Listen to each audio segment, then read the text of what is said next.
নমস্কার, সবাই কেমন আছেন? এবার জানেন তো চলে গেছিলাম বনেদি বাড়ির পূজা পরিক্রমায় সপ্তমীতে।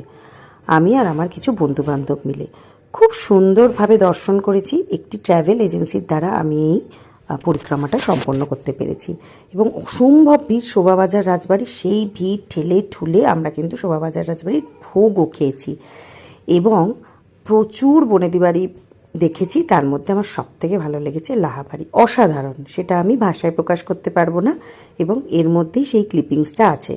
এছাড়া দেখেছি হালদার বাড়ি, শিবকৃষ্ণ দায়ের বাড়ি, রানী রাসমণির বাড়ি, রানী রাসমণির জামাইয়েরও বাড়ি। আমার এত সুন্দর লেগেছে না, অনেক দিনের ইচ্ছে যেন এবারে পূরণ হয়েছিল। এবং বনেদি বাড়ির এই মায়ের যে মূর্তিগুলো অসাধারণ, সেই অসাধারণ হরগৌরীর যে মূর্তিগুলো, সেটা কিন্তু একটা নতুন ধরনের আমাদের আঙ্গিকে বারবার এসে যাচ্ছিল এবং আমারও খুব ভালোই লাগছিল। এবং জানেন, এই বনেদি বাড়ির যে এক একটা বৈশিষ্ট্য এক একটা বাড়িতে কিন্তু প্রতিফলিত হচ্ছিল। মানে কেউ শাড়ির মাধ্যমে, কেউ বিভিন্ন গয়নার মাধ্যমে, আর সিংহ দরজায় উঁকি দিয়ে আমি একটা ছবি কিন্তু তুলে ফেললাম। আর এই যে কালী মূর্তি দেখছেন, এটা হচ্ছে ঠনঠনিয়া কালীবাড়ি।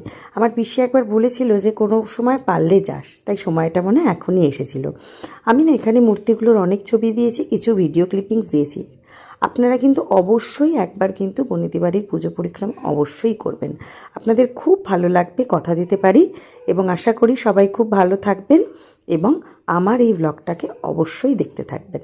নমস্কার।